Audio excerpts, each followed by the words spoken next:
আজকে নাসিরউদ্দিন পাটোয়ারির মুখ বন্ধ যদি তারা মামলা দিয়ে করতে চায় তাহলে তারা বড়ই ভুল করছে।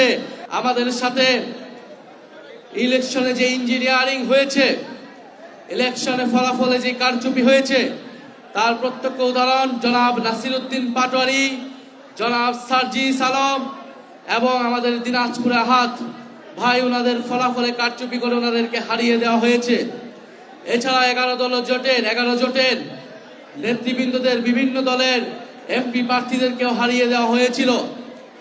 আমরা গণতন্ত্রের সাথে রাষ্ট্রীয় স্থিতিশীলতার স্বার্থে এই ফলাফল নিয়ে আমরা 2টি শপথ নিয়েছি, কিন্তু সরকার দল যারা সরকার গঠন করেছে তারা 1টি শপথ নিয়েছে। তারা এই নির্বাচনের পরে শপথের দিনই তারা জনগণের প্রতি যে কমিটমেন্ট, সেই কমিটমেন্ট তারা ভঙ্গ করেছে এবং আমরা ধীরে ধীরে দেখতে পাচ্ছি 1 মাসও হয়নি কিন্তু দেশ আজকে কোন দিকে যাচ্ছে। আজকে বাংলাদেশ ব্যাংকে মব তৈরি করে সেই ব্যাংক দখলের চেষ্টা করা হচ্ছে। সংসদে সরকারে ঋণ খেলাপিদেরকে নিয়ে যাওয়া হয়েছে। আজকে দুদকের মতো প্রতিষ্ঠানকেও দলীয়করণ করার চেষ্টা করা হচ্ছে। আমরা এমন একটা দেশের দিকে যাচ্ছি যেখানে আপনি চাঁদাবাজকে চাঁদাবাজ বলতে পারবেন না। চাঁদাবাজকে চাঁদাবাজ বললে আপনার বিরুদ্ধে মামলা দেওয়া হবে। সেই পুরনো কায়দা, সেই পুরনো সিস্টেম, কিন্তু তারা ভুলে গিয়েছে এই প্রজন্মের সাথে সেই পুরনো কায়দায় আচরণ করে লাভ নাই। প্রচুর মামলা, হামলা, হুলিয়া এগুলাকে অতিক্রম করেই গণ অভ্যুত্থান হয়েছে। জাতীয় নাগরিক পার্টি শহীদের রক্তের উপরে দিয়ে বাংলাদেশে প্রতিষ্ঠিত হয়েছে।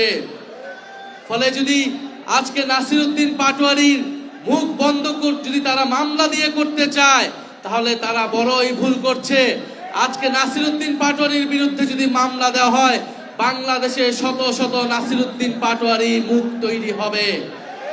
পুরো বাংলাদেশ চাঁদাবাজদের বিরুদ্ধে রুখে দাঁড়াবে, রাজপথে দাঁড়িয়ে যাবে এবং পুরো বাংলাদেশের তরুণ ভোটাররা, পুরো বাংলাদেশের সাধারণ মানুষ হ্যাঁ ভোটের পক্ষে ভোট দিয়েছে, সংস্কারের পক্ষে ভোট দিয়েছে, কিন্তু তারা সংস্কার বাস্তবায়ন না করার নানা ধরনের ফোন দিয়ে এই সরকার আসছে।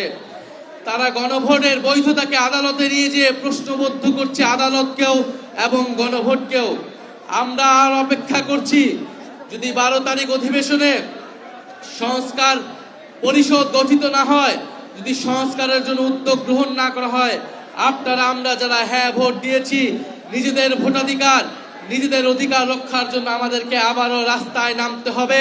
সেটার জন্য আপনারা প্রস্তুত থাকবেন ইনশাআল্লাহ। আমরা ঐক্যবদ্ধভাবে চাঁদাবাজ, ঋণ খেলাপি এবং সংস্কার বিরোধী শক্তিদের বিরুদ্ধে আবারও লড়াইয়ে সামিল